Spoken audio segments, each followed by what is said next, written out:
அந்த 5ஆம் பாவத்தில் வந்து உட்காரக்கூடிய ராகு அதோடு சேரக்கூடிய இந்த சந்திரன் அப்படின்னு சொல்லக்கூடிய ஒரு அமைப்பு. இந்த சந்திரன் வந்து உங்களுடைய ராசிக்கு 10ஆம் இடத்து அதிபதி, கர்மாதிபதி அப்படின்னு சொல்லக்கூடியவர்.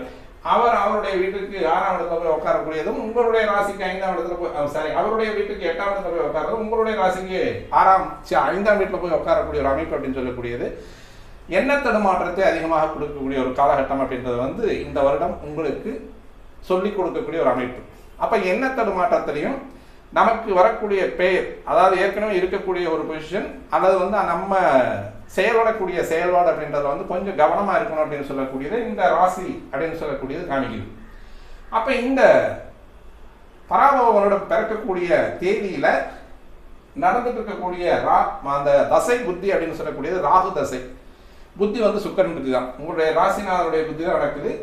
அவரே அட்டமாதிபதியாக வர்றதுனால ராசிக்கும் 8க்கும் உடையவருடைய புத்தி நடந்துட்டு இருக்கு. உங்களுடைய ராசிநாதன் ராசிக்கு 7ஆம் இடத்துல சூரியனோடு சேர்ந்து உங்களுடைய ராசியை பார்க்கக்கூடியது ஒரு நன்மையை தரக்கூடிய ஒரு அமைப்பு. எவ்வளோதான் பிரச்சனைகள் வந்தாலும் படிப்பில் வந்து கொஞ்சம் தொய்வு வருது, கடைசியில் அந்த பரீட்சை நேரத்தில் வந்து கொஞ்சம் முயற்சி பண்ணி படித்தா ஓரளவுக்கு வந்து மார்க் ஸ்கோர் பண்ணலாம் அப்படின்ற மாதிரியான ஒரு அமைப்பை கொண்டு வரும். அதற்கு வந்து பெயருக்கு வந்து கொஞ்சம் கலங்கம் வருது, அல்லது நம்மளுடைய கௌரவத்துக்கு வந்து பின்னடைவு வருது அப்படின்னா நம்மளுடைய சுய அறிவு கொண்டு. காரணம் இந்த சுக்கிரன் அப்படின்னு சொல்லக்கூடியது வந்துட்டு ராசிக்கு 7ஆம் இடத்துல இருந்து மீண்டும் தனது வீட்டை பார்க்கக்கூடிய ஒரு அமைப்பு அப்படின்னு சொல்றதுனால தனது புத்தி, தனது செயல்பாடு, இதை வச்சே நமக்கு வரக்கூடிய ஒரு ஆபத்துகளை மிக ஈஸியாக சமாளிச்சுட்டு போயிடலாம் அப்படிங்கிறதையும் இந்த ராசி கட்டம் அப்படின்றது வந்து உங்களுக்கு சொல்லி காமிக்குது. அடுத்தபடியாக பார்த்தோம் அப்படின்னா இங்கே இப்போ இருக்கக்கூடிய இந்த கிரக அமைவு அப்படின்னு சொல்லக்கூடியது ஒரு 10-20 நாளில் மாறிக்கும்.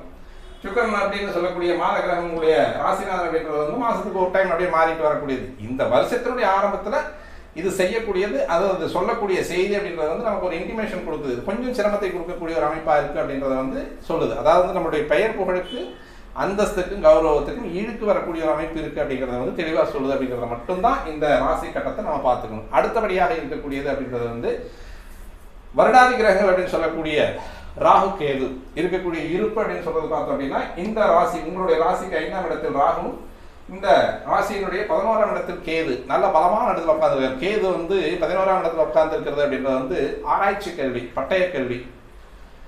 அடுத்து வந்து உங்களுடைய குடியிருப்புகள் இருந்து, அதாவது உங்களுடைய சொந்த ஊர்ல இருந்து வெளிநாடுகளுக்கு போய் மேற்படிப்பு அப்படின்னு சொல்லக்கூடிய உயரிய கல்விகளை படிக்கக்கூடிய ஒரு அமைப்பு அப்படின்னு சொல்றதுக்கான வாய்ப்புகளை வந்து இந்த கேது பகவான் நல்ல தெளிவான முறையில் கொடுப்பார்.